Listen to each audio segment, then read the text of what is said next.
তার পার্টনার বা স্ত্রী উহা শব্দ কেন করে থাকে? ধন্যবাদ। দেশের এবং প্রবাসের ভাই বোনদের প্রতি সালাম। আসসালামু আলাইকুম। আমি প্রভাষক ডাক্তার রিক্তা পারভিন, চেম্বার সেবা, হোমিও কমপ্লেক্স অ্যান্ড সেবা ডিজিটাল ল্যাব, উপজেলা মডেল মসজিদের পূর্ব পাশে, শিমুলিয়া, মাগুরা। আজকে আমার আলোচনার টপিকস যৌন মিলনের সময় মেয়েরা কেন উহা শব্দ করে। এখন যৌন বিষয়ে নারী পুরুষ উভয়ে অত্যন্ত সচেতন। তো এই সচেতন করার জন্য আমরা আমাদের এই ভিডিওগুলো দিয়ে যাচ্ছি। আমাদের এই প্রচারণা সার্থক। অনেক বাধা বিপত্তি অতিক্রম করে আমরা শুধু আপনাদেরকে যৌন জীবনে সুখী করার জন্য এই টিপসগুলো দিয়ে যাচ্ছি। তো বন্ধুরা, আমি যেহেতু যৌন বিষয়ে টিপস দিয়ে থাকি, সমস্যা শুনি এবং সমস্যা জেনে সমস্যা সমাধানের করারও চেষ্টা করি, সেভাবে টিপসগুলো দেয় বা অ্যাডভাইস দিয়ে থাকি। তো এই জন্য আমাকে সবাই যৌন বিষয়ে প্রশ্ন করে থাকে, বিভিন্ন প্রশ্ন করে থাকে।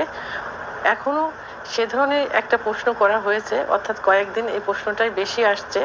তো আমি সেই প্রশ্নের উত্তর করব এবং সবাইকে জানানোর জন্য চেষ্টা করছি। তো এই বিষয়টি যদি কারোর ভালো না লাগে, দয়া করে কেউ খারাপ মন্তব্য করবেন না এবং ভালো না লাগলে চ্যানেল থেকে সরে যাওয়ার চেষ্টা করবেন। যৌন মিলন করার সময় মেয়েরা আ শব্দ করে থাকে। এটা কষ্টের কারণেও হতে পারে, সুখের কারণেও হতে পারে। কষ্ট এবং সুখ দুটারই বহিঃপ্রকাশ। তো আমি এখন সাধারণত যে কারণে এই আ শব্দ হয় সেই কারণগুলো নিয়ে আলোচনা করব। প্রথমে এর নেগেটিভ দিকটা আমি আলোচনা করব।